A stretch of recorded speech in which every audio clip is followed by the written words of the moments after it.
Hello and welcome to episode 403 of Retro Encounter, RPG fans' weekly podcast of many topics. I'm Mike Sollosi, and listeners, I would like to explain this podcast's unusual title, but before we do that, let's introduce the panel. Joining me are Aleks Franiczek. Hello. Audra Bowling. Hello, hello. Steph Sybydlo. Hi. And making his RPG fan podcast debut, Paul Dennis. Hello. It's your debut? Yes. Oh, yay, welcome. One of us. Gobble, Fresh gobble. meat. There you go. But, alright, Paul, Steph, Audra, Aleks, we're here to share some bad opinions. Now, you maybe have heard the adage, or at least some version of it. Opinions are like assholes, everyone's got them, nobody should share them.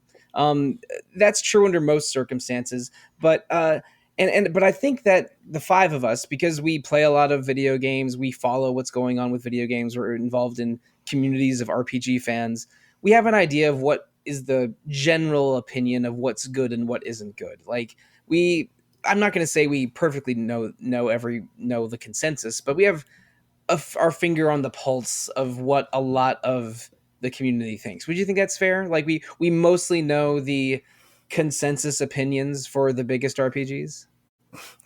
I'm chronically online and I use social media, so yes. Yeah, maybe that's why I feel like I have a similar knowledge. It's a little too online. Been reading game reviews and games writing for literally Too long, decades by yeah. now. So I mean, we know people like Final Fantasy 6 and 7. People don't like Final Fantasy 2 as much. Yeah. Yeah. I don't think we have to prove that, yeah. We know what we're talking about. Wait, but that's my take. Final Fantasy 2 is the best Final Fantasy. Dang it! Oh no, we found a Kawazu apologist here. I don't think we're going to be sharing any Akitoshi Kawazu takes today, but where the place I was going was that we have an idea of what the popular consensus is for most of the biggest RPGs, but we don't always necessarily share that opinion. All of us have opinions that we feel are a little weird or a little bit against the grain, or we probably wouldn't publicly share unless we were trying to make some noise or ruffle some feathers. Not today. But we're proud of our opinions today. exactly. Right now, there are no bad opinions, no unpopular opinions, just your own opinions, and let's hear some of the stranger ones. We're going to share, each of us, this is a show and tell style episode, we're going to share two of our, what we think of as unpopular or differing opinions regarding RPGs. And we did share a little bit about them before we started recording. And the idea is, don't be too mild. Like, don't say, "Oh, I think Final Fantasy VI is good," and but also don't be too convoluted. Like keep it to one or two sentences and something that you genuinely think is a little bit different from the consensus. Do you? But everyone's feeling all right about what they chose? I think so. I mean, I guess I'll see once other people start reacting to it. I've been proven wrong. I take it back. Yeah, I will say I'm the only one that has seen everyone's, because I wanted to make sure there wasn't any overlapping or anything that was truly offensive in what we chose. And there's nothing offensive, but there are some I think games should be more offensive. Oh boy. Okay. Okay, Dave Chappelle, calm down. No. But I feel like generally there are some I agree with and some I disagree with, and all of which could prompt a pretty interesting discussion. Does anyone want to go first for unpopular opinion show and tell? No. Okay. Fair enough. Maybe I'll go first, break the ice a little bit, and then maybe someone else will be a little bit more confident following suit. Now, I should mention, I really like the Tales of series, Bandai Namco's series of RPGs dating back to Tales of Fantasia in 95 or 96. And I've played a bunch of them. I want to say I've finished 8 or 9 and played another 3 or 4 others. And I hope this doesn't start to demonstrate a pattern that I've been showing for years. But I think almost all of them should end around the 80% mark. Every Tales of game is too long. And that's not because the content is bad necessarily. Almost all of them have a really entertaining battle system and stuff to do until the very end. But like when I think of like the third act of Tales of Vesperia, or what happens in Tales of Arise after you defeat the fifth monarch, it's the final act is always a letdown compared to like what had happened a little bit earlier, and it's not for like stretching out the plot reasons, or maybe it is a little bit, but you guys, those of you that have played a couple Tales of games, do all of them feel like they're like 20% too long? Yeah, yeah. Especially Vesperia. I played through it and felt the exact same way. There were like 3 different times past the halfway mark where I was like, "Game's over," and then it was like, "But wait, there's more." And then I suggested it to a coworker at work, and he said the same. And I didn't prompt him. I didn't tell him. He was just like, "Yeah, I thought I was over," and it just keeps going. I had someone I talked about RPGs like that at work. I'd be like, stepbrother style. Are we best friends now? Yep. Yeah. It's. I mean, he's really cool. He's a close friend of mine now, but he's like just getting into RPGs, and I'm not really cool. sure that Vesperia was like the greatest thing to. Oh boy! I mean, a long Tales of game. I'm not sure that's the best baby's first RPG necessarily. He liked it. But also Vesperia is cool because like everybody's a pretty charming character, especially Yuri, and so it's like really easy to stick around with him. Like it certainly does kind of overstay its welcome, but at least they're friends. Cool people. Yeah. Yes. Yeah, I mean, Tales of Vesperia is good. It's maybe my favorite Tales of game. I'd have to spend some more time thinking about that before saying that out loud. Although we did do a best of which Tales of game is best episode. I think. Oh, geez, Steph, when was that? Like 2017 or something? They're gonna say 20 years ago. I was like, that long? Steph, 20 years ago, podcasts didn't exist. but I'm catching up. But yeah, like Vesperia is not the only one. Like I think that the last act in Arise is sort of too long. All the Darius Carlon stuff in Symphonia is sort of overwrought. I mean, I think Chazelle's a cool final boss, but Tales of Eternia really loses steam towards the end, and the real weakness of Tales of Eternia is that Max is not the main character. And he joins 2/3 of the way through. Yeah. I'm gonna just respond with that. I will respectfully disagree, but I wish they would take a couple of the crappier dungeons out, and I think that would fix my issues. Like, get all those sewer dungeons, just get rid of them. Don't question it. No second thought. No sewer dungeons needed. There's like some crappy ice sliding puzzles. I don't like those. So like, I wouldn't cut the final act, but I would cut some of the more pointless filler dungeons. Yeah, I wouldn't say the entire run of a given Tales game is all killer, no filler. That's true. Yeah, I've only played 2 of them, just Tales of Symphonia and Arise, but out of those 2, I can confirm that I wouldn't be surprised if length was an issue with more of these games, but I feel you could even have taken this statement even further and just been like 20% of most RPGs could probably be cut, because there's just like, even just like thinking about things like sewer dungeons and ice sliding puzzles, it's like, why have I played so many RPGs with sewer dungeons and ice sliding puzzles? And maybe we should just love them. Dang it, we've got Audra with her I like sliding dungeon puzzle take. Good news, a lot of RPGs have them for some reason. They just read some Victor Hugo and got way too excited about sewer dungeons. Like, Symphonia wasn't even funny. They had, like, an ice sliding puzzle and then a gravity sliding puzzle. It's like, it was the exact same thing. Those spirit temples in Symphonia got... I don't know. I loved them. I loved even the stupid shadow one and got really good at it, like, solving it quickly, besides the fact that they couldn't turn corners real good. I have, like nightmares about the Pokemon Silver like ice sliding puzzle. Oh, that's a good one. And I was stuck on that I for a long always time. think of that one. Really? And I'm not a smart guy. Like I was a real dumb kid, and so I was stuck on that for like months, you know. And then so anytime like I come across one in a game that I'm playing, I'll just hand the controller to my girlfriend because like it just doesn't compute. I'll never get it. Memories.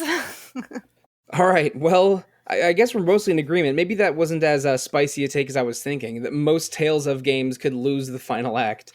But let's see. We do have a couple other takes here that are about how long games are. But it's a pretty diverse group here. Does anyone want to be brave and be the second person to go forward? I think Anthem is great. Ooh, I love it. I have a lot of hours in Anthem. And I think it's a gorgeous game. And the launch for Anthem was not worse than Cyberpunk. And like, not that Cyberpunk doesn't deserve the applause for like, you know, getting back on track or whatever, but like, I think Anthem did pretty well eventually. It's just that it had run out of steam or like goodwill. Like the players had just stopped caring by the time the game was like put back together. And like the world was pretty, you know, the controls felt great. I loved the gunplay, and like they perfected the whole like the priming and detonating system that BioWare was trying to put into every game around that era. You know, with that game, it was so fun. It was I thought it was incredible, and it gave me like kind of like Warframe but slower and prettier vibes, like more polished. And yeah, I don't know. It's just super sick game. And I think probably the hardest video game news that I ever had to like take was when they gave up on Anthem Next. So yeah, I remember thinking like I saw that coming, but I was kind of sad because everything they put into that game actually looked really impressive. Yeah, I liked how alien some of the world settings were. Like It was they really, beautiful. yeah, they really wanted to communicate like this is a sci-fi world that's sort of beautiful and dangerous, and like the relationships with characters and their mechs reminded me of maybe some very specific anime and cartoons, or like an RPG version of a game like Titanfall. But I haven't played Anthem, but I have a very specific podcast related memory of it because what year was this? I think it was 2019. In January, February, March, on episodes of Random Encounter, I think I was on maybe 2 in that range with Caitlin, and Caitlin was playing the demo of Anthem, then a pre-release version of Anthem, and then she was playing it for review. So Caitlin was on. I might get these numbers off a little bit. Something like 3 episodes in a row, or maybe 3 out of 4 episodes in a row of Random Encounter, and you could see her arc of being excited about the demo and then worried about the main game and then just so disappointed by the end. Like, yeah. The launch of Anthem was genuinely rough. And it was terrible. And also, I mean, like has BioWare made anything that was really great like since Anthem? Because I mean okay, they've made Legendary Edition of Mass Effect, but yeah, that's the only thing that came to mind. It's been a while in between Anthem and presumably Dragon Age Dreadwolf coming out this year or next year. So I'm like, people were treating the lack of success of Anthem as the death of BioWare, but those rumors are very exaggerated. Has anyone here besides Paul actually put a hard time into Anthem? I wanted to. I was actually really, really interested in it when they were showing it off. The flying aspect just looked like, gas, but after the reviews, and I don't really have that kind of expendable income for games that are devastatingly reviewed. I sadly did not pick up on it. Yeah, I'm sort of the same. I really wanted to play it. So is it like okay to play now, or does it like have network server stuff? Well, I mean, it may as well, because the player count is so low that it's like hard to get a full group together for a mission, and the game is really built around teamwork. Mm-hmm. It's possible if you're good at like third person style games, yeah. But you could do it, and it's like $5 or something like that if it comes down to it or whatever. Yeah. But I don't know. Like I fully understand. Like no, I've never heard anybody say anything incorrect. Like when they were negative about it, I was never like that's wrong. But like they just didn't say the good things. And like Sollosi touched on, like the world was really cool. It was like a super like sort of vaguely trippy setting too. Yeah. Because it wasn't supposed to be just like space stuff. No, it it was had a supposed good to be visual, like creative direction and visual direction. It was Yes. stunning. Yeah, and I'm a little concerned that this was the death of BioWare because of how many personnel, like kind of Yeah. left the company, or like I don't know. And I hope that Dragon Age does really well, because I adore Dragon Age as well. But A lot riding on I'm this. concerned. Yeah. Audra, what were you saying before they interrupted you? Oh, I'm so sorry. Oh no, that's okay. I was actually in the same boat as Steph when it came to Anthem, so that was what I was saying. Yeah, you wanted to give it a shot and just... Yeah, I just unfortunately with the negative reviews and stuff, I hate when that can be what kills the game. It's really hard to kind of, like, Final Fantasy XIV is that, rare wonder child that actually managed to turn everything around, but that just does not happen to all of them. Yeah, I mean, there's a lot of factors that go into it, but I mean, for a game to really make a true turnaround, it's a company that's willing to invest a lot more time and money, and a community that's willing to return or stay. So, I mean, that did happen with Final Fantasy XIV and Cyberpunk and No Man's Sky and others, but EA pulled the plug on Anthem real fast when it had a disappointing launch, and maybe more people would see the light as Paul has if if they put in the effort and time. But alas, it didn't happen. We can probably blame EA, but all I'm doing is hoping that Dragon Age 4 is good. yeah. So I'll add myself to the one who liked Cyberpunk's turnaround story. Same. Yeah. Yeah, that was a I'm good playing- arc. I'm playing Phantom Liberty right now, and I think it's fantastic. So I'm good. never gonna play Cyberpunk. They poisoned the well. Understandable. Yeah, I don't hold it against anybody if they don't. But there is one sci-fi game I am vaguely interested in playing, and Audra, it's related to Anthem quite directly. So, Audra, why don't you share one of your opinions with us? Yes, my opinion was that Mass Effect Andromeda is actually a good game. I agree with that one, actually. I Agreed. love it. Yeah. But people still get very mad about it, though. It's true. Yes. People still very much point at it and say this was terrible. And usually they're pointing at the animations.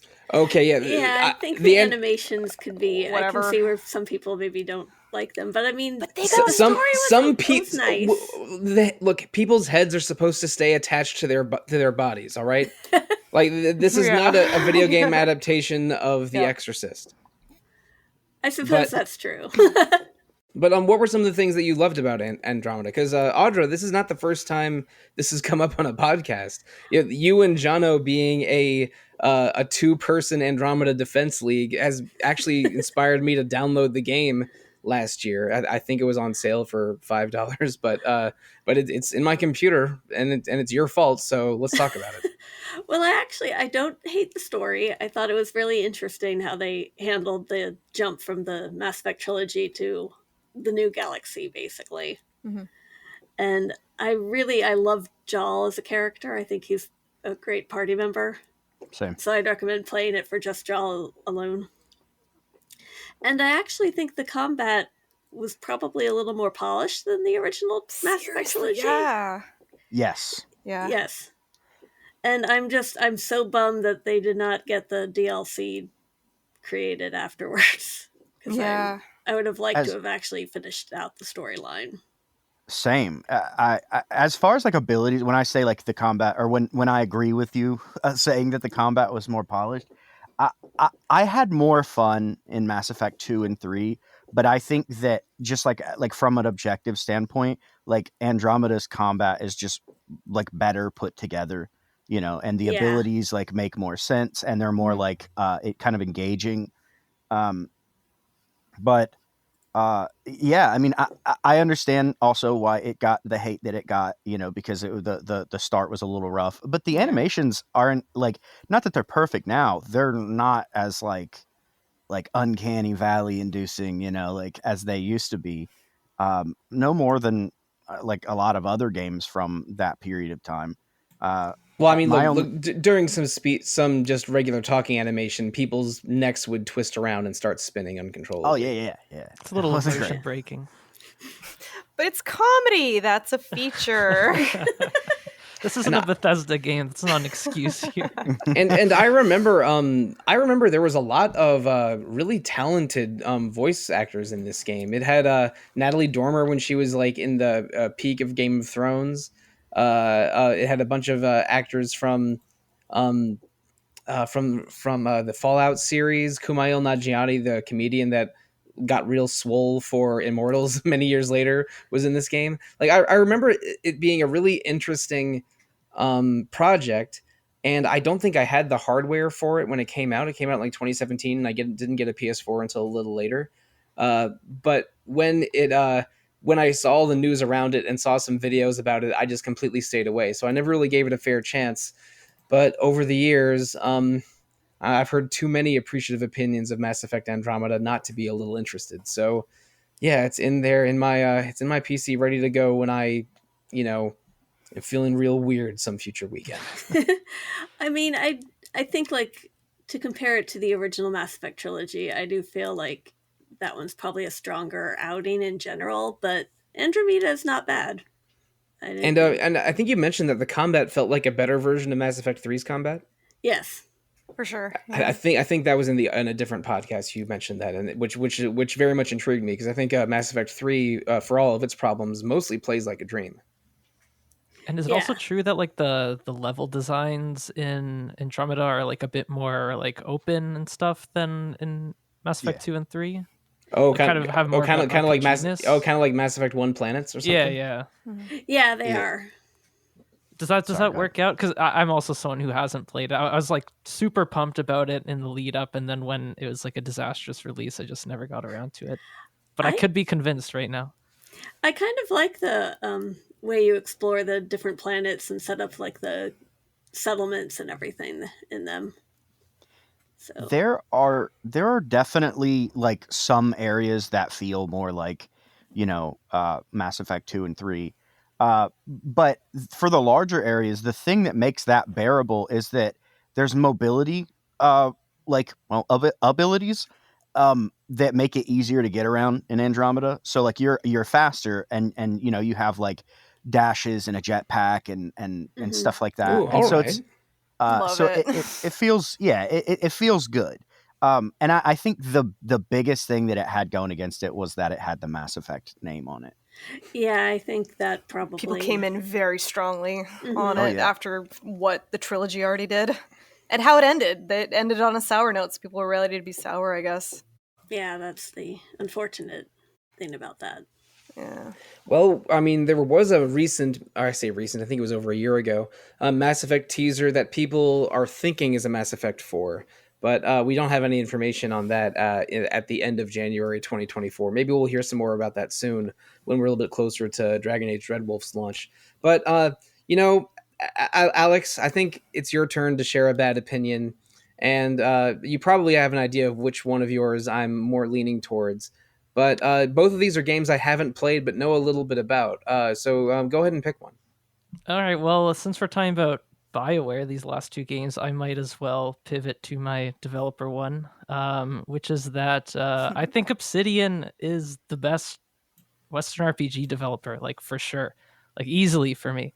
I know like when people think of like Western RPGs, they usually think of two names, BioWare and Bethesda. And while those two developers are, should get their due respect for like all their really crucial and innovative technical and design advancements and ideas, for me, Obsidian just comes through in the creativity and soul and like writing that they bring to the table. Alpha Protocol. Alpha Protocol rules. Okay, let me get to that. All right. So, and how dare you not say one of the best Western developers isn't Ion Storm? of Daikatana and Anachronox fame. I mean, I actually We'll let that one go. I think Oh, did you Anachronox. yourself? Okay, Anachronox is actually super great. One of the planets that you save shrinks down to human size and joins your party, and that is a 10 out of 10 idea in any RPG. That's pretty cool. But yeah, Obsidian basically came from like Black Isle Studios, who were one of the big RPG developers during the Infinity Engine era in like the late 90s, early 2000s. They were the ones responsible for like Fallout 2, which was like basically the lead into Fallout 3 in New Vegas, Planescape Torment, which is like spiritual predecessor to like games like Disco Elysium in a lot of ways, and Icewind Dale, which is just like a solid like D&D style RPG. But I should mention one of the co-founders of Obsidian Studios. I don't know him personally, but he attended my high school alma mater, and he's sort of infamous among the like the old games club at that high school for being the guy that wrote a bunch of RPGs. Future, it's Chris Avalone. Chris Avalon, really? Yeah. So he's Oh, I went to the same high school as him, but like over a decade later, and now now that he's had a rough go of it the past couple of years, I'm a little bit less proud of that now. But yeah, that's my tenuous connection to Obsidian. I went to the same high school as Chris Avalone. Yeah, I mean, yeah, he's definitely fallen off the mark a bit, but yeah, I mean, Obsidian like they have had kind of a couple different eras at this point. They've been through a lot, like financially and otherwise, and like I divide them into like three eras. So, like the first era I call like the jank era, which is my personal favorite of Obsidian. It's like kind of when they really got their reputation as being like the developer who puts out kind of unfinished buggy games throughout the 2000s. So that includes games like KOTOR 2, aka Star Wars Knights of the Old Republic 2, which I honestly think is just straight up better than KOTOR 1. I honestly Yes. can't see people Yes. thinking otherwise. Like in terms of like what it does with the Star Wars property, just the overall writing and the characters, like it's hands down better to me. And the gameplay, you have Jedi powers off the bat. Like what were they thinking, not giving you Jedi powers That's off the the bat? one thing we wanted. Yeah, the one thing that is one odd thing about KOTOR is that you don't get to be a Jedi until about a third of the way through the game, and once you do, some of the powers you had pre-Jedi you aren't allowed to use anymore. So that was an unusual design decision in that game. Yeah, I guess they were like really just trying to make that whole plot twist thing work, and they just designed the game around that. But yeah, KOTOR 2's better. They also made Neverwinter Nights 2. They're doing a lot of Yeah, sequels so at this good. point. Yeah, So- I mean, I mostly know them as like the mercenary studio that would do like just use weird, other like- people's engines. weird sequels to other people's games. Yeah, Yes. I wonder what it felt like to like, build the first game in the series and then have Obsidian show up and do it better than you like every time. And, like that is like how I know them. It's the people who will make the sequel better than the original and just across the board. Like everybody loves they did New Vegas, right? Yeah. Yeah, exactly. yeah. Yeah. Yeah, and I feel like just like I agree 100% with that, and I think just the main reason they hadn't been more celebrated throughout this decade was just because of the bugs. Like it was less common than nowadays, at least, to have like pretty like buggy releases and some like real like jank and like unplayable crashes and whatnot. And they did admittedly deal with that. I guess like they were just like less invested as an entire like company in the technical aspects of their games than the creative aspects. But Yeah. I mean, nowadays you go back to those games and you don't have to deal with that technical jank anymore. You just get some mods and you're good to go. So Yeah. I think like history has really like brought back Obsidian to just show like to let the quality of the work speak for itself. But yeah, Neverwinter Nights was two was awesome. It was basically like the closest thing we got to like a Baldur's Gate 3 until Baldur's Gate 3 actually came out. Also, shout out to Mask of the Betrayer, which is just like an expansion that is like really cool and just has that kind of unique subversive flavor of games like KOTOR 2 and Planescape Torment. If you haven't checked that out, I recommend it. But then they made Alpha Protocol, published by Sega, which is, I don't know how many of you played this game. It's janky, broken Mass Effect 1 like, surrounding like kind of like a spy narrative. So many of the systems just don't work and are absolutely busted and did not get actually fixed in the long run. Sega kind of just drop this Stop. game and let it die to history. But it did have, like, again, some really creative aspects with, like, the conversation system where because there's, like, a spy setting and you need to, like, you're encouraged to, like, approach conversations with skepticism. You had, like, dossiers to study, like, about, like, different NPCs, which would then inform the way you approach conversations with them. And there was just, like, tons of reactivity to the choices you make, like, not only in, like, a specific episode of the plot, but, like, throughout the whole game. I think there's, like, 30 endings or something you can get. And then the end of the jank era was, I think, their best game, Fallout New Vegas, which is just the best Easy. Fallout game. Yeah. It's really the only Fallout game you need. I love it. I thought going into here that I hadn't played many Obsidian games because I did put a few hours into Pillars of Eternity several years ago, but it didn't connect with me as much as I wanted it to. But then I completely forgot. I'm just looking at a list of them now. I forgot they developed South Park: The Stick of Truth for the 360 and PS3. I really enjoyed that game and even wrote this review for its sequel on RPG Fan. That's a South Park game that's surprisingly good. And I also forgot it's a smaller game than their big RPGs, but they did Pentiment, which is a narrative driven sort of adventure sort of RPG. Jerry reviewed that for the website and he loved it. I have to admit I really liked the Outer Worlds, although I didn't finish it all the way through to the end. It felt like a dirtier Mass Effect or a dirtier Starfield. Like it's like a space opera game, but everyone is kind of struggling and things just get very strange all the time. It's like a corporate satire. It's like corporations have become like this bloated like parody of themselves that also just rule the entire galaxy. My favorite thing I did in that game was I played specifically a dumb build with a very low intelligence. And one time I tried my dumb character tried to figure out a password system, and I think how it went was I pressed some numbers and they were wrong, so I just yelled "ice cream" into the microphone, and that ended up being correct, and I got to continue.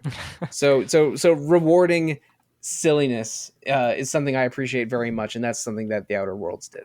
Yeah, the Outer Worlds was definitely like certainly New describes Vegas Obsidian in a actually lot of ways. Like they are definitely trying to like appease to their New Vegas fan base with just like a very Fallout-y kind of game that's just like a lot more like streamlined. And, it's kind of Fallout in space. Design. It's like grungier Mass Effect or Fallout in space, or just like space opera subversion in as many ways as they could, and it's mostly very, very good. I don't even remember why I stopped playing it. I think that was maybe when I had a depressive episode in 2023.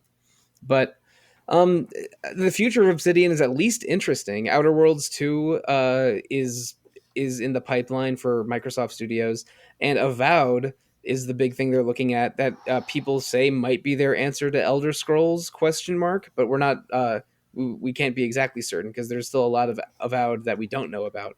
Yeah, but I'm a little less excited for those just because they like seem to just be working within the Elder Scrolls, Fallout, Bethesda frameworks in a lot of ways. I love when Obsidian gets a bit more weird and does stuff like Pentiment. I think Pentiment is one of their best games. It's one of my favorite games of 2022. And also Tyranny is another one that's, I think, very underrated. It came after Pillars of Eternity, which I agree, Sollosi was like, it just felt like a little too like vanilla as a CRPG. It's like, here's a CRPG, and it looked beautiful, but there wasn't like, too much new interesting stuff going on. But Tyranny, Pillars of Eternity was supposed to remind you of the Affinity Engine games from the late 90s, early 2000s, and it did.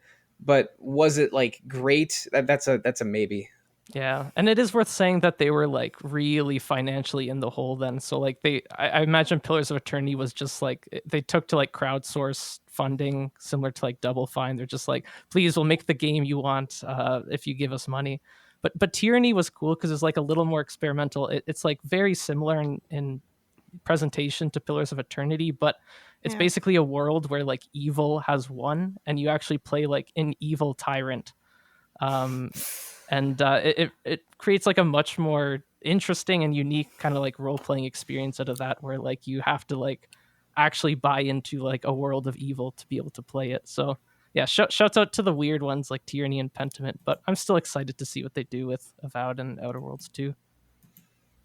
All right, They're in an interesting spot. Yeah, they seem to be like a little post-Renaissance right now, and I guess what matters next is what they do next. Yeah. Dang. Okay, that's cool. I like that opinion. That was actually a good opinion. Yeah. I mean, I'm way more attached to the oeuvre of BioWare and maybe even Blizzard compared to Obsidian, but that's probably because I just haven't played enough Obsidian games. If there's one adage in these podcasts, is that there are too many video games. But not quite enough for this episode yet. Steph, you've yet to share a bad opinion with the class, or I should say an unpopular opinion with the class. I'm shy. Maybe I was gonna try to do a cool segue from like, where what was it, an Anthem and Mass Effect, where you can move around really fast, and Star Ocean has the cool device that lets you wisp around battle. I thought that was really cool, and then I was going to talk about Star Ocean. So let's talk about Star Ocean. All right, yeah, we're doing I guess multiple sci-fi RPGs in a row. If you plug in Outer Worlds or Star Wars KOTOR 2 into the Obsidian slot. Yeah, I guess. So no, I just wanted to argue has everyone here played Star Ocean 3? Okay, I'm gonna slow down for a moment, Steph. I have played Star Ocean 3. Right. We're gonna talk about some very heavy Star Ocean 3 spoilers very soon. This is So fair. Paul, I'm gonna Paul, tap Alex, out.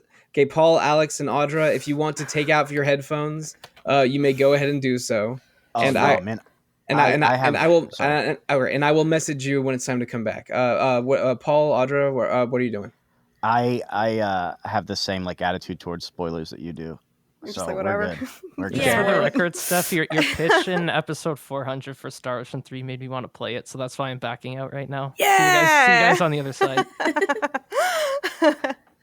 All right, so I think Alex is out. So and Audra, you're staying in. Yeah. Have you played Star Ocean 3? No, but I kind of know about all the spoilers. All right, it's all right. infamous No, and all yeah. that. Indeed, it is. So, Steph, Whatever. let's talk a little bit about Star Ocean 3. What is your unpopular opinion first? I like the Star Ocean 3 spoiler. It's a highlight among the series that really does not have a good story. So, hey, they tried something and I think they succeeded. Apparently, the rest of the internet gets very mad about the spoiler, and I find it kind of funny and a little bit ironic. Oh, I find it hilarious. People Yeah. getting very upset about this spoiler. So, Yeah. Steph, tell us a little bit about it before we start analyzing it.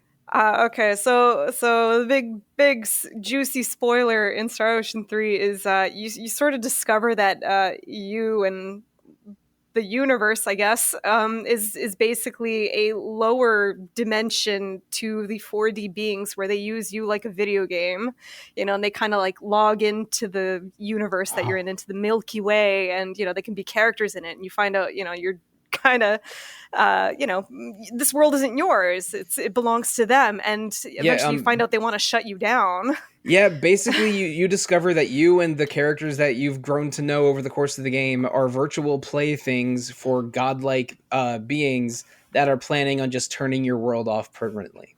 Wait, 2 questions. Go. Is the series like are they self-contained? I haven't played any Star Ocean games. No, they do have connectivity, but it's kind of like more in the amusing kind of Star Trek way, where it's like the aliens are the same. Some of the characters is like somebody's nephew who now works at Star Patrol. So that spoiler applies to every game in the series? It would effectively, yeah. And I think this is what really upsets people, is that a lot of people feel a lot of your efforts in the games is therefore minimized when you are playing a video game of characters in a video game. Yeah. So then does that mean that like the finale ends up being like Final Fantasy IX-esque? So basically what happens is in the whole finale is you go up against, the creator. And God. he takes you down. Well, like, you take him down, but it doesn't matter. You're just going to, flip of the button. He's like, okay, whatever. I'm shutting down the eternal sphere, which is what they call the universe.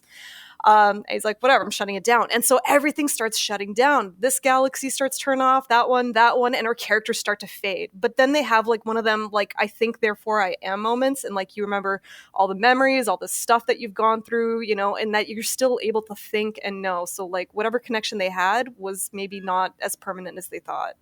Oh, I love that. I do too. like, because I think it takes the, like, because it does sort of suck that it turns out that all of the things you do are like a video game or whatever. But like, if that is the finale, that like pulls the, you know, the negative part of that out. Yeah, so effectively they are their own beings and they're able to live their own life from here on out. You know, they're actually like, I think at the end of it they even say they're no longer attached to the universe that, you know, had them under hold. Oh, I love that. Yeah, so they evolve.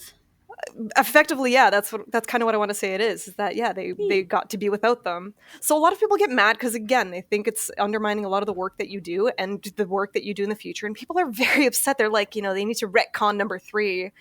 And, you know, I think playing Star Ocean 2R, people saw, like, hopefully for how loved the series is and how loved that particular game is, Star Ocean does not have a strong storyline. Star Ocean 4 is like one of the funniest freaking games that you'll ever play because the drama is so bad.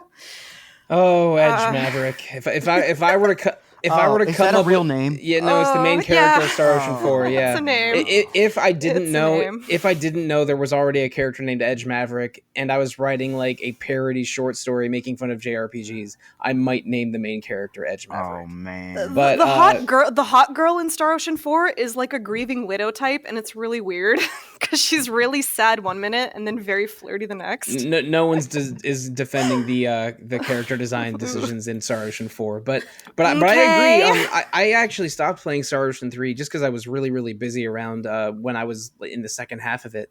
But I thought that the twist was sort of...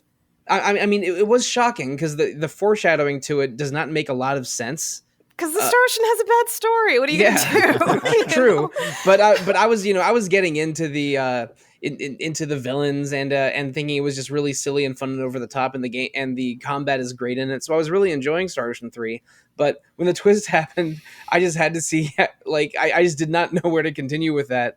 And I don't, maybe it contributed to me stopping playing it. I'm not sure, but I genuinely like the twist and think at least they're taking a big swing, even if it's an insane swing. It was a huge swing. No other game has really come that close to as big a swing that hasn't been just pretty standard, you know, destruction of the universe kind of junk, whatever. Well, I'll try to dance around it, but I just finished Trails. Is it Trails into Reverie? I can't remember. I never remember the like middle word.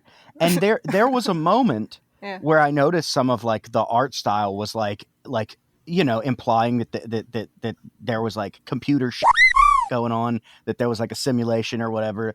And I was like, if I find out that this whole universe that I just played nearly 1,000 hours in is just the Matrix. Yeah. Yes. Yeah. I was going to pick my computer up and throw it out the window. Dude, I was like, do I even continue playing? Like, I would rather not experience the rest of this game than find out that all of the hours I put in was just some like stupid... That makes sense for a series like that. I'd be mad about that too in that case. Yeah. But for something like Star Ocean, where they always have like magical MacGuffins doing world-saving things anyways, I'm just like, whatever, have at it, you know? But yeah, that's a good point. The self-actualization thing at the end, like that would have done it for me too in Reverie. You know, as long as it doesn't matter if the rest of it was fake or whatever, as long as it becomes real. Yeah. You know, like in universe, it's obviously not going to become real, but you know, then I could be okay with it. Yeah, I think this is a good opinion. Oh yeah, thank you. I think it would be, well, maybe I'll make a feature for that and talk about it a bit more. I would still recommend you play the game because the execution of the twist isn't great. It's because the storytelling in that game isn't great anyway. The twist feels worse. But as a concept and as an idea, I agree. It's great and kind of hilarious. I'd play Star Ocean though because the combat is beautifully merciless. It's fun because it's kind of punishing. There is a similar twist or two similar twists in a series that I won't say, but starts with a D and ends in Rampa. I love both of those as well. I love that one too. Which one? Because there's two of them. Oh, V3, whatever. Okay, yeah. There's the Love it. there's the Island and V3. There's so many people that like same thing. It just felt total. I don't even blame them. I get it. It can be upsetting. Who just like they like go cold on it. It's like no, did All right. nothing for me. I loved it. I'm not mad at poorly executed games. Like both of the games I'm bringing today are poorly executed. You know, It's a lot harder to pull that kind of shit off. You know, I get that. I'd just say I agree with you. Like a big swing, and I love that type of thing.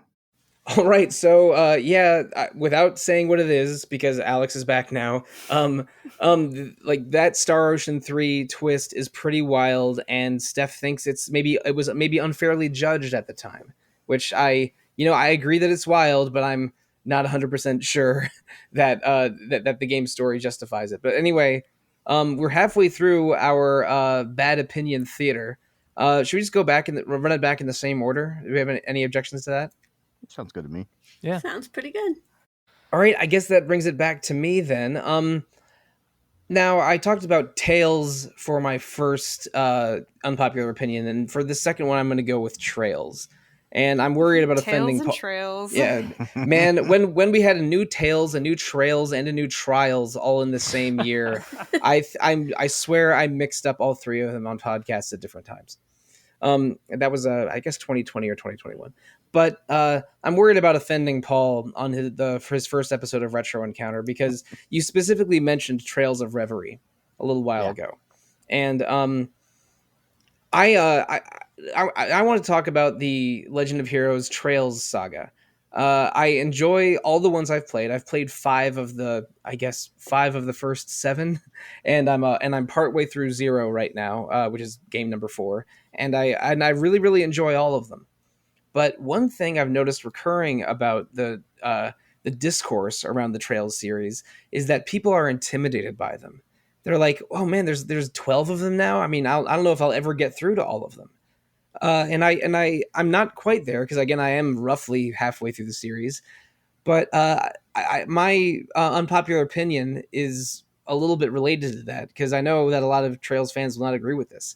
I think Trails should end and the series should reboot, and soon, because these games because these games have been ongoing and referring back to events of the first couple games, even 15 years and 12 games deep.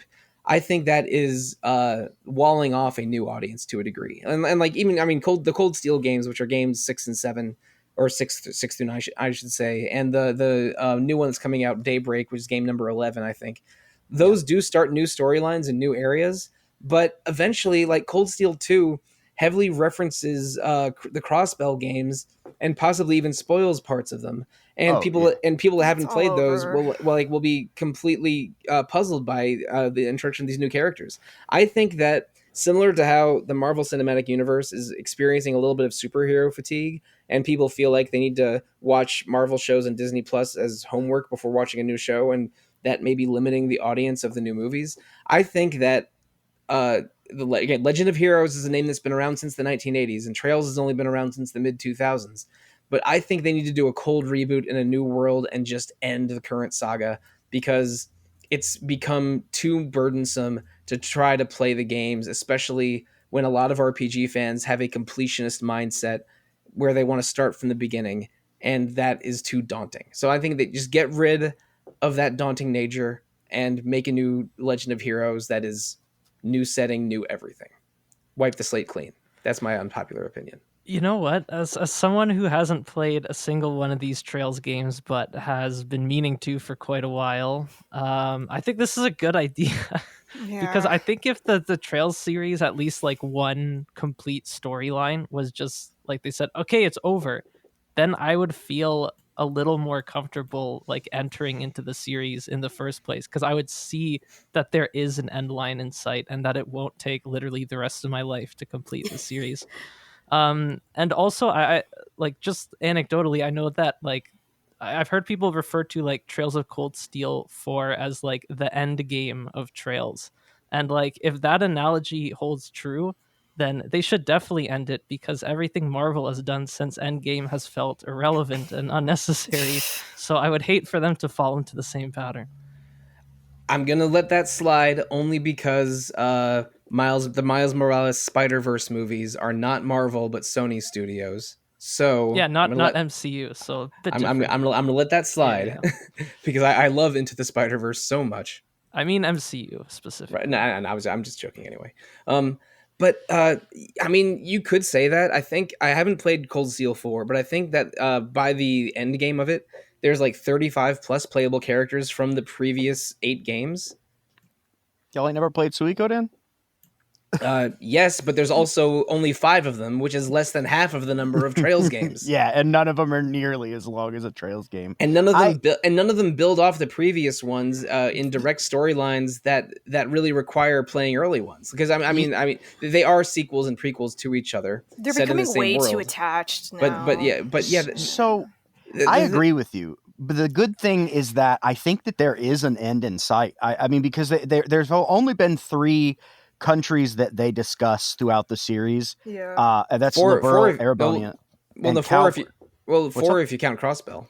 Oh, well, Crossbell is like, And there's I lump that in with there's Erebonian. well and there is the Holy Kingdom that Kyle comes from. Wait, Kyle? Yeah. The Ki- priest dude, I think. Yeah, the Oh, priest Kevin? dude. That's Kevin. Kevin. Yeah, Right, yeah. right. Sorry. Yeah, Wrong K. So I don't. They've mentioned that somewhat. And you know that is where like the church comes from, but I never got like a vibe that they were going to go there. There's Calvard, which is the next place that they're definitely going to. That's where Daybreak takes place, and then I think they're going to go to Northumbria, and I think that's where they're going to end it. But I don't know. I mean, now that I'm a little ways into this little speech here, I'm thinking like they're probably going to make like 3 Calvard games and 2 or 3 Northumbria games and So that's at least that's at least not a lot of 15. games. that's not an end in sight. Okay, never mind. and all of these or most of these are like 70 plus hour games. Oh yeah. Yeah. So I think it's just become so daunting that it's preventing interested parties from playing the game. And I because Aleks isn't the only person I've heard a sentiment like that from on podcasts even. I On one started hand, the I do series last year. appreciate it though, because like how many series actually do have that kind of like dearth of content? I think I said that word right. No, but like dearth that means actually little. You want to see depth or breadth. Dearth means breadth. little. Yeah, definitely breadth. You know, like not many series, especially JRPGs. A lot of them are one-off. You know, that actually do have that kind of long-lasting impact. I definitely think they should wrap it up, but it's pretty impressive. I think that rewarding continuity is extremely powerful, and that's Very. part of why early MCU was so much fun because they were building to the super event that Avengers Endgame was. But like the Mass Effect trilogy has each decision from the earlier games affect the later games and lets you continue storylines and characters can live or die through the games, and it's hugely fun and rewarding. But that's also only 3 games. That's manageable. Like the end is already in sight. Even if you were playing Mass Effect early on, you figured that it was going to be a couple games, and not a forever game. These games have been going on since the PSP era. I think 2004 or 2005. True. And there's at least some expectation to know the events of the earliest ones in the later ones, and to me that's insane. It's too huge an ask for an RPG fan. So I think they should just end Trails and start a new Legend of Heroes. I mean, particularly, I got burned out on Cold Steel 4 just by the end of it. I mean, Trails into Reverie surprised me by kind of rekindling my appreciation for the continuing story, but I can kind of see where, I kind of agree with you. I think maybe it's getting close to the time where maybe they should try to do a new story arc. They need to edit really badly. Like, there's no way Trails of Cold Steel had to be 4 games long. Oh. Yeah. And I thought we learned that in the PS2 era with like Dot Hack trying that, and it's like, no, too long. With like, I mean, I have a couple of complaints about the series, but you're 100% right. There are a ton of moments where like 20 characters are on screen and then someone will say something and then all 20 of them have to react. And it's annoying. And like, it's especially bad in Cold Steel 4. And they definitely could cut so much out of those games. But I don't think you're wrong. But if they're gonna end it, I don't want them to like give us no resolution. Oh yeah, I think they need to tie up everything Yeah, first, which just is gonna because be tough. there's so much build up now that they. Reminds me of a bit of that Poochie meme too. It's like whenever Reen's not on screen, all the characters should ask, "Where's Reen?" Yeah, He returned to Yeah. his home planet. All right, but speaking of pretty boy protagonists, oh boy, I'm not upset about Reen not being a main character anymore. But I am interested in the new Damian Haas lead for Daybreak. We'll see if that gets me back into the series. But yeah, speaking of pretty boy protagonists, Paul, the next game on your list is I don't know how to put this. It was a game where people saw the materials and trailers for it and thought the boys were back in town. Why don't you talk about Final Fantasy 15 a little bit? The boys were back in town. As a matter of fact, that is the best part about the game is that like those dudes are legitimate friends, and in like every Tales games like generally have like a big cast or like a cast with big personalities. But every game they all start off hating each other. It's all the same thing or whatever. This game is a wedding party. It's just the boys going on a road trip to a wedding, and then hits the fan, and it's and it feels like that. Like they feel like friends. They feel like they care about each other, and that is the.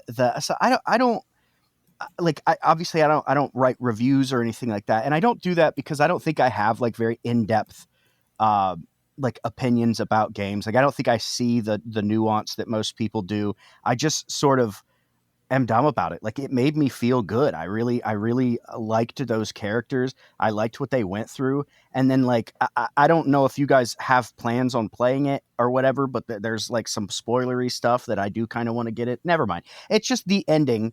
The ending is like it like well, hang on. How was I going to do this? I have notes written for this. Hold on, but before you continue, Paul, maybe we should say what your bad opinion is or what your unpopular opinion is. It's great. The game is great. Final Fantasy 15 is great. Yes, I'm so sorry. I'm so sorry. Yeah, it's great. I'd say it's amazing. Yes, no, I agree. Yeah, actually, I liked it. Yes, and I don't see why it. I mean, no, that's not true. It's very incomplete. But the fact that it is as good as it is, yeah, even while being so incomplete. And I know we got the books and the anime and all the other stuff, the movie, which I thought was sick too. I mean, the game is incredible, and then like the villain, like I'm people aren't going to like to hear this, but I like him. Probably better than Kefka. I think he's a better villain in general than Kefka is. No, that's a hot take. No, Retro Encounter veteran Peter Triesenberg has said over and over that Final Fantasy 15 is one of his favorite villains in the series. Easily, and the thing is that he was like, I think the thing that makes him so good is that he was the good guy. Like, especially when you like if you look at the background, you watch the book thing that came out after everything else, and you play a little bit of the DLC for him. He's the good guy. Like he was like John Coffey from the Green Mile, and he like took this curse onto himself, and then was like shunned by the crystal, and everybody knows what the crystal is for like in just about every Final Fantasy game. And he was like shunned by it and treated like he was evil for being good, and so he became evil. But he did it alone. And then when you see how Noctis does it, like how he becomes the good guy, you know what I mean? And like he doesn't start off like a bad guy or anything like that. But when you see how he becomes the hero, he does it with everybody else. It's not like a Jesus situation, where he's like this normal farm boy has a sword he chucks around and becomes the hero that saves everyone. Yeah, well, I mean, this the feels kind of spoilery earned thing. and by blood and providence and fate and all that. Yeah, and he didn't even want it, Yeah. He's just he's like an edgy teen, and you see him become like the hero throughout the game. You see him accept the responsibility that's sort of foisted upon him, and how, and he gets like a nice visual upgrade, very attractive man. Oh my god, best one.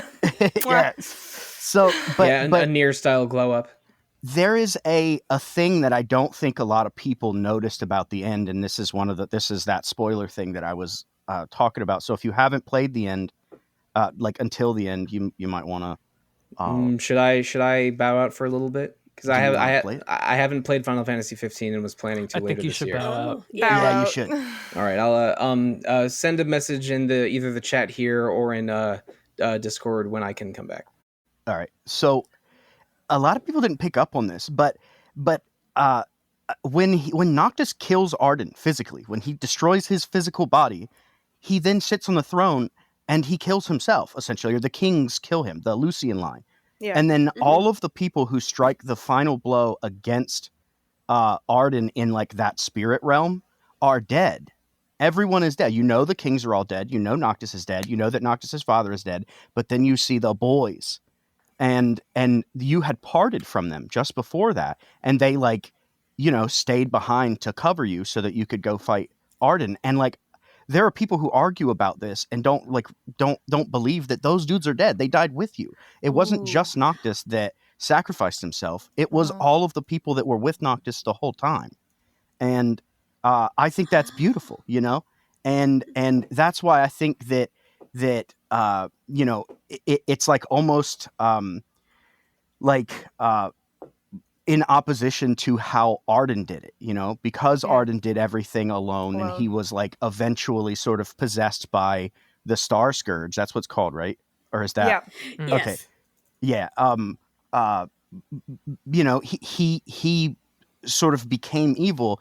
The burden was too much for him and his like morality to bear, but Noctis had the boys. And I just think it's amazing, dude. I literally have goosebumps talking about this. I love those dudes. And when I tell my girlfriend, like when I'm like, man, I think it's time to play Final Fantasy 15 again, I will literally say, I miss the boys, And so, man, I don't know. It's good. Can I say- we always talk about like meaningful choices in games and things like that, and usually we think of them in context of like, oh, like there's like this big like plot event, what dialogue option are you going to choose, or that kind of thing. I think one of the most meaningful choices I've ever made in a video game was when you have to select a photo to take with you in the afterlife at the end of FF15, because it's such a like reflective process that it put me through, where I was like going through all the photos Prompto took throughout the game, and I was just thinking about like, oh my god, like look at all these experiences I had with the boys. It was like conjuring up like feelings I had throughout the game. It's conjuring up feelings I've had hanging out with my own friends, like back when we were like teens or 20-year-olds, and that was really profound. And I ended up selecting like there was this one night in Altisha when I just like spent like hours doing the monster gambling, and there was a photo it wasn't even like a high quality photo. It didn't look that great. It was just like the boys doing like a selfie. I think like Noctis's head was blocked. It was just like, it was like dark lighting, but I'm just like, no, that night in Altisha was amazing, especially like considering everything that happened after. And I'm just like, this is my photo. And that last big night. That felt amazing to me. Yeah. Love this. I had to take a so photo special. of the boys. Yeah. The one that cracked me up, someone shared, was a picture of Sydney. It's like when Luna picks it up at the end and smiles at it. She seems cool. Oh, that's nice. Glad you had fun. But like, if I could actually seriously say that Final Fantasy 15 is like the antidote to people who are sick of the whole like friendship is my power kind of speech. Yeah. And it's like literally materializes as actual magic. No, that final campfire scene is like one of the greatest things. Yeah, they where knew. He always says at the end of every battle, he's like, no words, there's no words. And then at the final campfire, and he says, there's no words. You feel it differently. Yeah. And so as much as that game is about how much they love each other, probably my favorite chapter is when they all hate each other and they go after the Marlboro. Yes. Oh my god. And they want to and kill each other. Yeah. Because they're so mad and miserable and everything is going wrong and they have to stick it out. And you have to do a dungeon where like Ignis is like blinded and like you have to like wait for him, or else Gladio calls you like a selfish prick. Yeah. And it's just like, I guess I am if I'm not like waiting for my boy who's literally cooked for me. And he's this being nice entire about game. it. He's like, my eyesight's not too bad. It just hurts right now. Yeah. But he's kind of glossing it up because it's actually worse than he's That is the making best it. chapter. I agree. I'm like, oh my Yeah. god. Yeah, and it's like, that's a rough one, man. Because like I have been in situations where like I'm mad at my friends, but like Yeah. like I used to be in bands and stuff when I was younger, and I spent a lot of time doing that. And like when you're creative and you have to do it with people, like I know that they're not doing creative things, but like tempers, can kind of flare, and you Oh, end yeah. up still having to do the work, but having to figure out how to navigate what you guys just did to each other and the vibe you created in the room. And that's what that chapter felt like. Yeah. It was so familiar. It's that quote, like, a good friend helps you move, a best friend helps you move a body. And, like those guys are with you through thick and thin. And yeah, for that reason, I actually really, really appreciate Final Fantasy 15's approach. Yeah. So much. Again, it was another one that was just hot to hate, though. And with its initial release, we should make a feature for games that are okay to play now. So good. That's a good idea. There's time and distance between it, and we can talk about it now. But that's a really strong choice. Excellent choice. All right, I guess we can call Sollosi back in. Yeah, I'll get him. Yoo-hoo. Okay, I'm back. Is it safe? Yes. Yeah. Oh, it okay, is. good. All right, I'm not sure if I maybe I disappeared with that explanation there. I am planning on playing Final Fantasy 15 very soon. I've had it many years, thanks to PSN, but I've never got it's the only mainline Final Fantasy game I haven't finished. So I want to, especially since I enjoyed FF16 so much last year, and when I finally got around to 13 2 years ago, I enjoyed it quite a bit. I love the cactar in that one. But it does gotta, a risque pose, and I just think it's really funny. But yeah, I want to get to 15 soon, so I decided to not take part in that discussion. My apologies, Paul. Yeah. No, it's fine. Oh, no, I don't blame anybody for wanting to set out spoilers, man. You should be proud to not know spoilers, people. Yeah. Play games fresh. I normally so much don't care about time. spoilers, and I know a lot about FF15 already, including some of the circumstances surrounding the time skip. But I don't. But if the ending is something special, I think I would like to hear about that for myself. It depends It's on worth it, who yeah. you are. It might not be special to you, but it was to me, man. Probably the most special like ending experience I've had in any video game. But don't let me overhype it to you. Like I said at the beginning of this, I'm not like like highbrow. Like I'm not a super intelligent dude when it comes to like analyzing video games and the quality. I just like what I like. So He's definitely a Final Fantasy hero that really goes through hell. Yeah. And grows a Yeah. lot. Watch the Yeah. movie too. Watch the Yeah. movie. I actually I have hate that they split it I up have like seen that. I have seen Kingsglaive, and we recorded a podcast episode about it several years ago. It is, yeah. So the extra stuff, it really is important, and Steph's right. That's the biggest thing. I think the most like legitimate criticism of the game is that it's fragmented across a bunch of different media, and it's not fun to do that. No. Like And those anime episodes on YouTube are actually really good. they're really The good. shot of beforehand. Noctis taking off the lettuce from his burger and giving it to Ignis is like in my brain forever. That was me as a kid for sure. Oh, I still have a friend like that. So, all right, I guess speaking of games that have anime adaptations where you can eat hamburgers, Audra, you have something to say about the Persona video games that I thought was very interesting, and maybe you'll see why, because it has something to do with something I brought up earlier this episode. What's your unpopular Persona opinion, Audra? Okay, my unpopular Persona opinion is that Persona gameplay is kind of a slog. Thank God somebody's saying it. I mean, especially just the dungeons throughout. I love the story, and I mean, I like the stories, and I love the presentations and everything, but I'm like so over press turn. yeah, I The just... weakness system. I'm like, Foreshadowing. there's so The much. dungeons, they just drag on too long and overstay their welcome, and I just... I hate Even that the like the palaces? difficult dungeons are like Some we of made the it longer. palaces could be... Like, oh. I would agree for like Persona 3 and Persona 4, but Persona Mementos, 2, 3, big and time 4, and Mementos. Persona 2 actually kind of did it too. Yeah, true. No, but my least favorite Persona dungeon is the one that made me stop playing Eternal Punishment. The damn sunken ship. Yeah. Yeah. Or is it no? Is it ancient? Is it Undersea Ruins or is it Sunken Ship? I forget. There's a few of them I hated. Yeah, there's multiple. But anyway, yeah. I'm mostly with Audra. Before you picked Persona, I was thinking one of mine might be all the Persona games are too long. Even though Yes. even though I love them, it's Persona is genuinely one of my favorite series. Yeah. Like the faceless dungeons in Persona 3 and 4. How the palaces are very rich, but kind of intense and long to do in one go, which is how I usually do Yeah. them. Like I mean, like the cruise ship and the bank maybe It's are the best way to worst do it. culprits. Oh, but the music in the bank is so good. I love the love bank music. I love the music. I love the music in the ship also. But also like just dragging out Persona 2 with tarot card hunting and negotiating. I mean, or card grinding. I would maybe identify with it. I think that Persona games are great, but because they're so lengthy and there is long dungeons and a lot of tinkering with them, stuff I normally love about RPGs, they drag a little bit. And especially with, I mean, I'm specifically thinking of Eternal Punishment and one or two parts of Persona 3. I stopped playing these games for long periods because the gameplay was a bit of a slog. I've done Yeah, that too. I usually have to take breaks in between them. Persona 5 was so long, I had to too. Yeah. That was like a small dose game. I kinda not, hate not that for me. about- I beat Persona 5 like twice in 3 weeks, and then it got the platinum trophy and haven't played it since.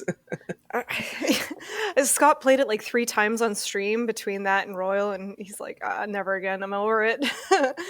But like one thing I don't like about Persona games is that they kind of reward you not playing it as you would your heart. Like there are so many wrong choices. Like, yeah, if you don't finish a dungeon in a night, then like you're kind of screwing yourself out of potential perks in the future. Mm-hmm. Yeah, And- it's definitely like a min-maxer's like paradise, and then Yes. everybody else can That's a just great go point. figure it out for themselves. And Yeah, I hate that they lock out a part of the ending. Like I hate that they lock out the whole final chapters like that if you didn't do some kind of somewhat arbitrary and some not always easily read conditions. That was silly about Oh, Royal yes. for sure. That's just mean in Yeah. my I mean opinion. that's just Japanese RPGs sometimes, like locking away major characters from from arcane happenings. Like it's incredibly easy to miss entire characters in, say, Star Ocean 2 because it's impossible to know when to backtrack or when to do a certain what were those active events called? Private action. Personal Oh, the actions? No. Private action. Private Private actions. action, That's yeah. What is and the remake communicated those better, which helped a lot. But it Yeah. wasn't super well communicated how to get to the epilogue in Persona 4 or 5, and I literally feel bad for people who don't know this, and they're like, the ending wasn't that great, and Yeah, they got just the normal one. And the game sort of Oh. tells you to live your life how you would want to, but then it But then punishes it- you. yeah. It punishes you if you don't min max a little bit. It's very weird and specific. And if you have anxiety about RPG completion or missables, they are Right here. they are like Yeah. they are probably very stressful at times. Mm-hmm. I love them, but I love parts of them and wish they were all sort of a little bit shorter and smoother. So Aleks, you recently finished Persona 3 for RPG Fans Review. Do you think it takes some of these criticisms under advisement? I mean, it definitely like gives Persona 3 like the whole royal treatment, like quite literally. It now like looks and plays a lot more like Persona 5 Royal, which in terms of like if you're talking about like the gameplay becoming a slog, it definitely does help. Tartarus, like compared to the original version, is nowhere near as much of a slog. Whereas I was like Is it felt actually better compelled now? to return to Tartarus to like grind and try to Yeah. get levels and hope that my party members don't screw me over by making dumb choices. Like I can now just like blow through a run of Tartarus. Like there's new mechanics that make it possible just to like Oh, sweet. do as much as you want. Or you could take it more Do breaks. people get through it. tired? No, fatigue is gone. Oh, Yeah. So all in all, like it's a much better game this time around, and I love Super. so much of the foundation of Persona 3 that I'm when I just- was playing reverse- this reverse remake, Terrets. it was just me like clapping the entire time. I was so happy with everything they I'm did to glad it. about that. Do Terrets I- reverse? Me too. I loved Persona 3 Portable just because you could access your other characters' menus without having to talk to them in the Tartarus lobby. Yeah, That there's was nothing nice. worse in the Yeah. original than like grinding through Tartarus and then your party member makes a stupid decision in combat and you wipe and lose a bunch of progress. Oh, That's God, yeah. really great. Yeah, game the old design. the Mitsuru Marin Karin Tentarafu. Yeah. Yeah. Yeah, but yeah, they did good with this one, and it might honestly be the least of a slog I've ever experienced with the Persona game. Oh, That's good. awesome. Yeah. I'm really glad to hear that, because part of the reason why I didn't get into the Persona series was because I tried Persona 3 when it first came out, and and like I experienced Tartarus, and I was like, this is boring, and like it became like mind numbing. And by the time I would finish with like a run or whatever, a night, I it was when it first came out. I don't remember too much, but I do remember feeling like, I don't know, like my chin was like buried in my chest and I was half asleep and like I'd melted into the couch and like I just was bored. And I was like, I heard amazing things about Persona 4, but I was like, maybe I just don't like things the way that these people like them. And then I heard that Persona 5 has like the best turn-based combat system. And I was like, maybe I ought to give these another try. So I'm really glad to hear you say that.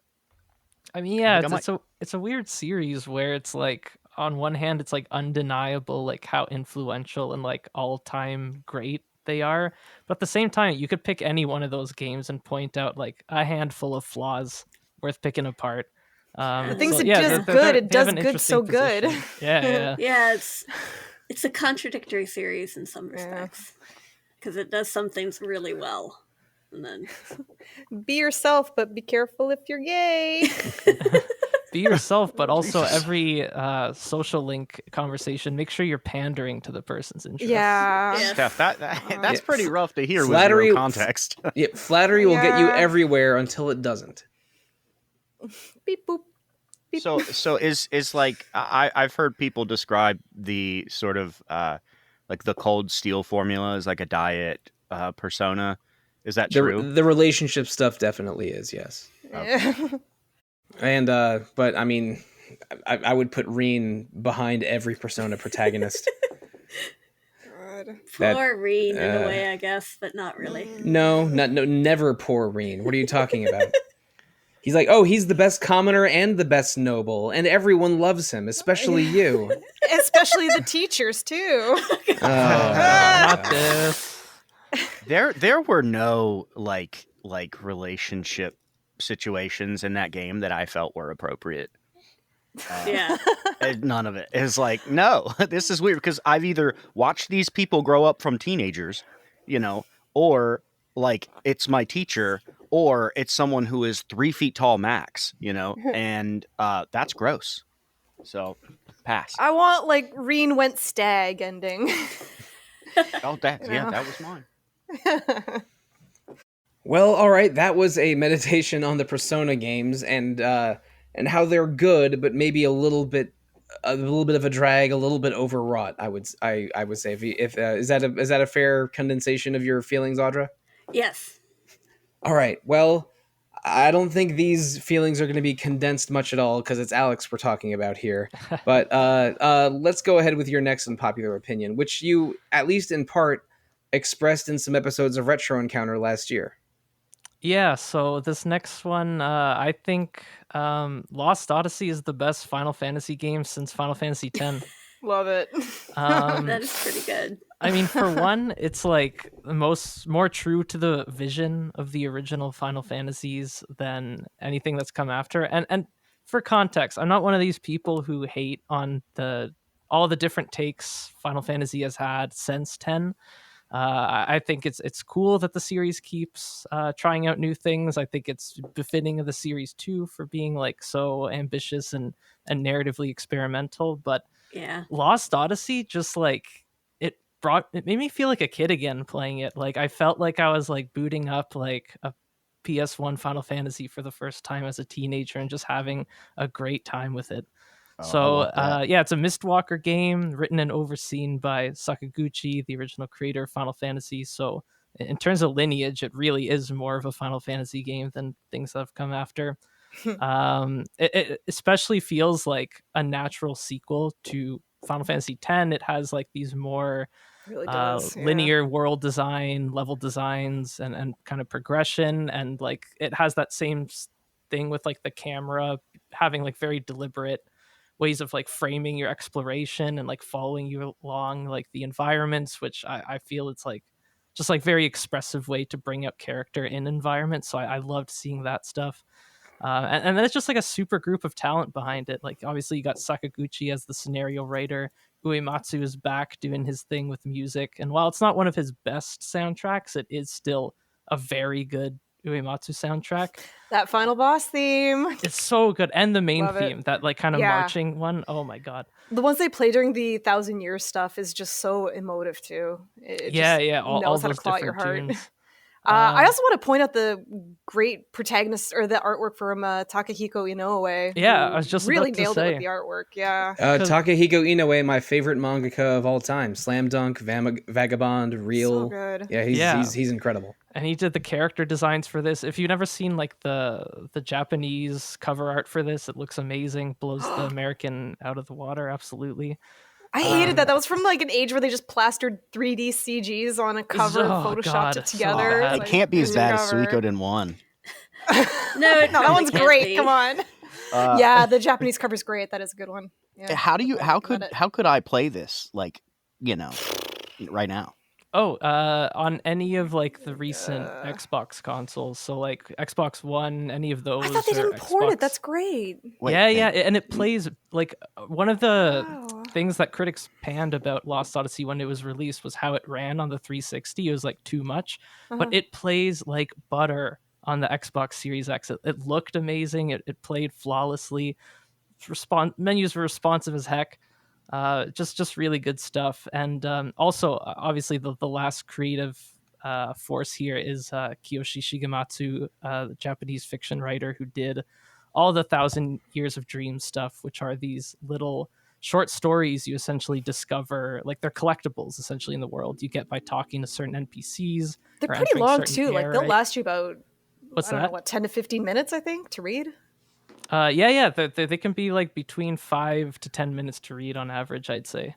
Yeah. And they have like it's a little like the presentation is a little like PowerPointy almost, but like the quality of the writing and like the accompaniment of Uematsu's music just like blows away like everything, and it just like adds so much to like the character building, your understanding of Kaim, the main character, who in the actual like cutscenes, like his performance comes off as kind of wooden and his character isn't the most compelling. But then you read about all these crazy experiences he had throughout his 1,000 years of living on Earth, and it just like adds this whole other depth to the character, and really just like adds substance to the game as a whole. Even though like these things aren't actually part of the quote unquote gameplay, they are so much part of this game's identity. So I just had like a great old time playing Lost Odyssey. Really feels like a classic Final Fantasy. It hit the spot in every way, and also once you get to like there's a lot of like cool story stuff you go through on the first 3 discs, but once you reach disc 4, the game like opens up like big time, and you really get to like push like the systems and whatnot to its limit, and have like a lot of fun building characters. I guess the last thing I'll say is just like the character building system, because it's so creative. Because your party's made up of immortals and mortals. You have 4 immortals and about 5 mortals. And the mortals basically level up linearly and have relatively like fixed classes. Like you'll have like a black mage, a white mage. They specialize, rogue. whereas our immortals can just carry on. Yeah, and then you essentially equip your immortals with like a mortal bond. And so you get to start learning the like different skills, whether they're like passive skills or active skills of the different mortals as you're like bonding with them. So I thought that was a really clever system, and it's just like kind of like a spin on like a job system that just fits the game's themes really well, but allows that same kind of like creativity. It rules. It's a really good game. I also just want to point out that one of the few times I really liked a video game commercial was this one. With the song from Jefferson Airplane doing like the what do you call it, the Alice in Wonderland song? Oh shoot, what's it called? Go Ask Alice. Yeah. Yeah. By She's 10 feet tall. Yeah, it's such a great track. Yeah. What a great commercial. I mean, I can't trust video game commercials really, because I genuinely liked the Fallout 76 "Take Me Home, Country Roads" commercial. Oh yeah. So and we know that Oh, Fallout man. 76 maybe didn't live up to that song. Let's say. I think it's better now, though. I mean, that's another game like Anthem where a lot of It got people are just better. like, it's good now. They did add vending machines, and I love vending machines more than anyone else I know. There you go. I actually did have to research about Fallout 76's vending machines when I wrote that vending machine piece a few years ago.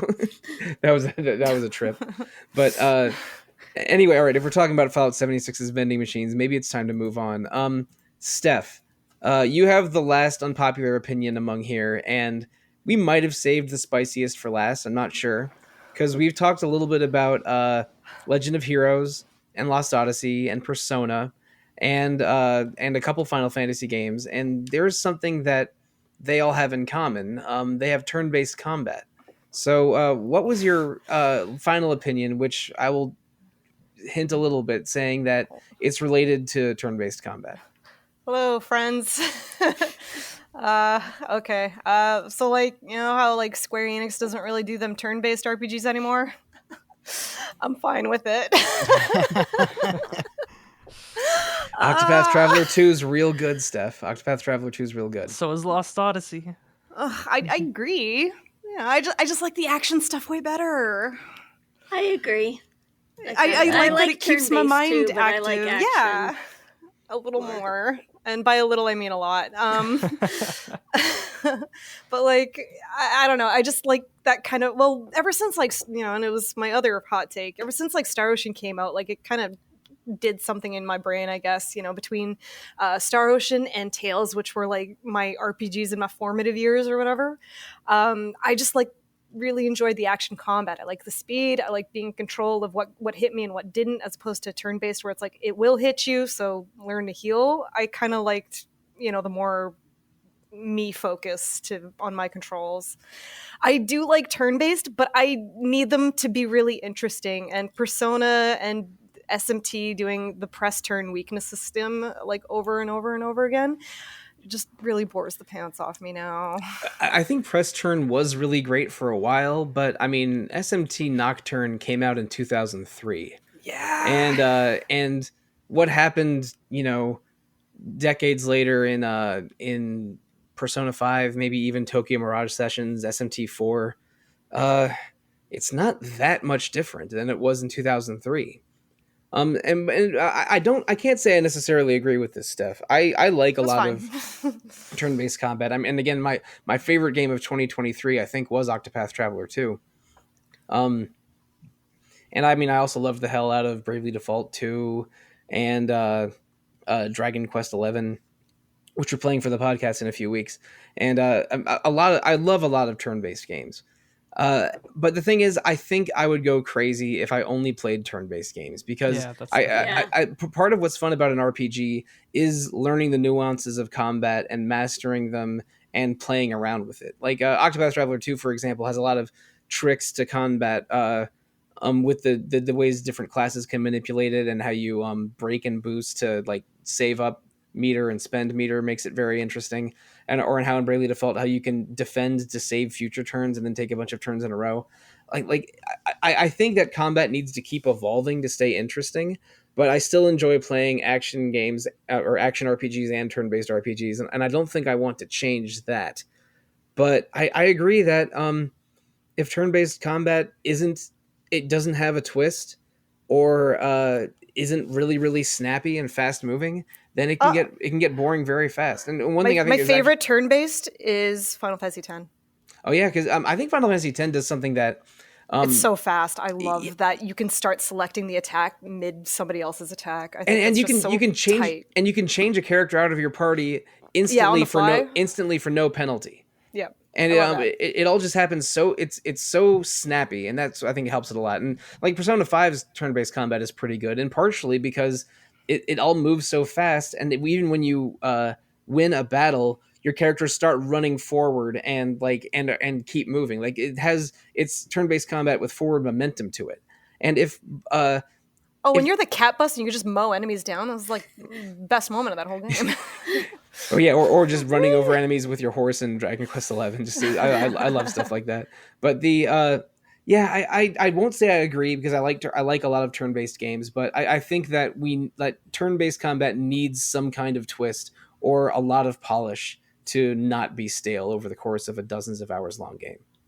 Okay, I agree with a lot of these points, and I'm so happy that RPGs are leaning more into like action systems like Nier Automata, Final Fantasy 16. They both feel really great and fun to play gameplay wise, super engaging. No doubt that it's more engaging than like a turn-based game, but there is like a feeling I get of even playing like the most bare minimum turn-based combat. Say I'm playing like a Dragon Quest 4 or Dragon Quest 5.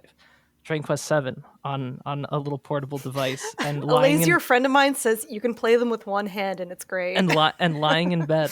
I'm lying in bed, getting ready for sleepy times, and I'm just playing a Dragon Quest, going through this like slow turn-based combat, and I just feel absolute serenity, and nothing can replace that. No, my happy place is having a basketball game on the TV and I'm playing a turn-based RPG in a handheld. Yeah, it's because you can just you're taking an action with one part of your brain and at your own pace, serenely moving through an RPG in your hands. Yeah, there's something to that. I don't hate them. Like I actually do think it's pretty sad, and I would actually love to see like Final Fantasy 17 or whatever become turn-based again. You know, kind of do an old hark back. And I do lament that they've kind of completely gone off it. I swear I'm not a total villain. I just prefer action-based systems, but I'm sad that Square Enix will now only do what's popular for that series, and at the moment it does not involve turn-based. For as much as I liked Final Fantasy, for as much as I liked Final Fantasy 16, it was a direct. Maybe pandering is too strong a word, but it was trying to appeal to as many people as possible, and an action-packed combat system is more appealing to a wide audience than turn-based combat, generally speaking. So I'm sure that was a very, very conscious decision on Yoshi P's part. They probably just said, okay, it just has to be an action system. Okay, it wasn't an accident that they brought in a Devil May Cry 5 battle director for it. They totally did, and the battle system was just very DMC-ish. I think it's funny. I haven't played 16 yet, actually. It's good. It's worth trying. I'm worried they're going to release a Royal 2.5 edition, so I'm kind of holding off. We do know that there are 2 DLC episodes. One of them is out. The other one is going to be much larger and is not out yet. And I would not be shocked if there was some kind of FF16 Golden Royal that had there always is. That had all the DLC and maybe some other extras as well. I wouldn't be shocked at all. Sorry, everyone. I'm too poor to buy them on day one. But yeah, that was my hot take. All right, go ahead. I appreciated some of the groans I heard when it first came up. I was really happy about that. Well, that goes back to what we were saying at the very beginning. Sometimes people will share weird or unpopular opinions just for a reaction. And we didn't do that necessarily here. We wanted to share our unusual opinions because I think that unusual opinions are interesting. It's like, these opinions are held for a reason. Like what is someone's thought process?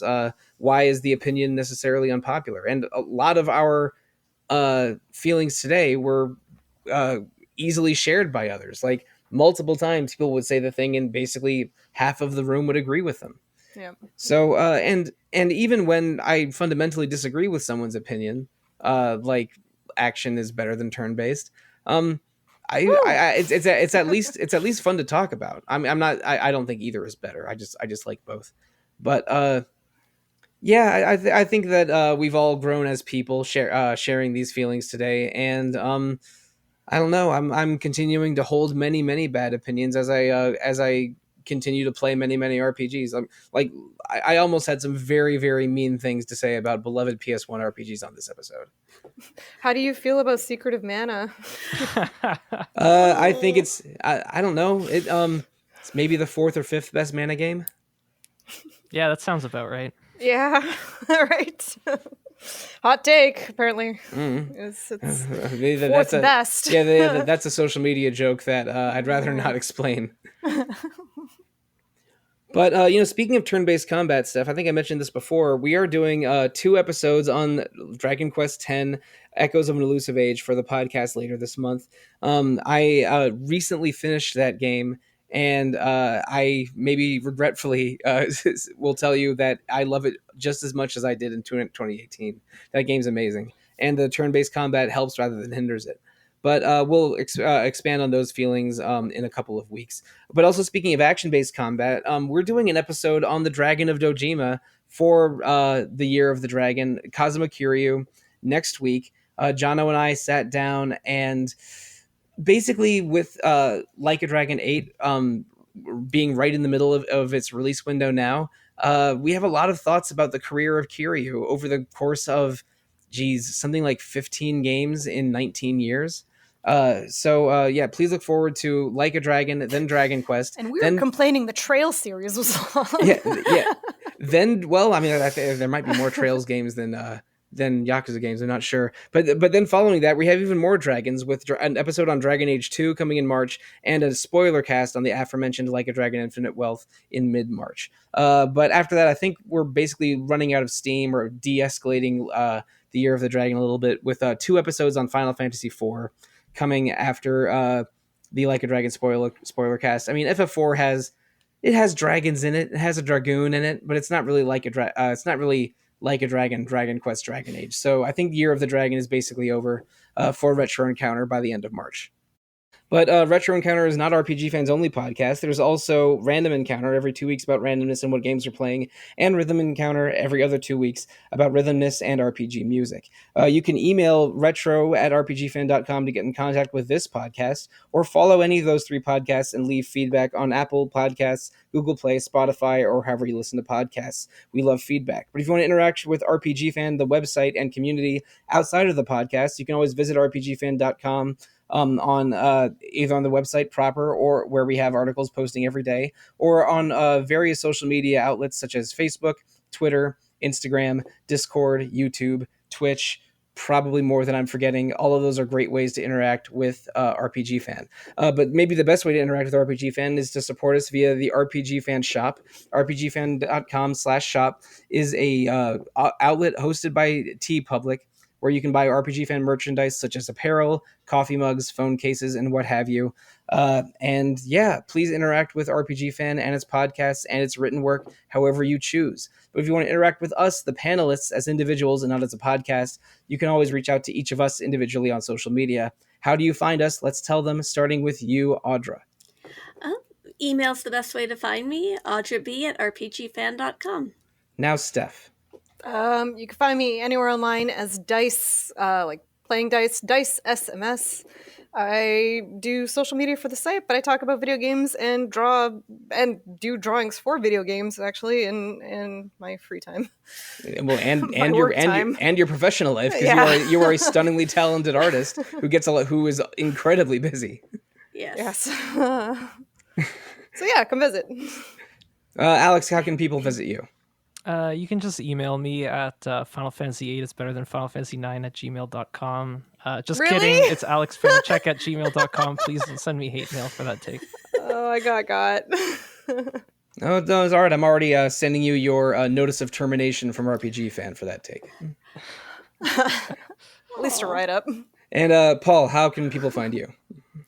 You can email me, pdennis89 at gmail.com. And listeners, the easiest way to find me is you can, if you search for @evoker4dogs on Instagram, Blue Sky, or Discord. So,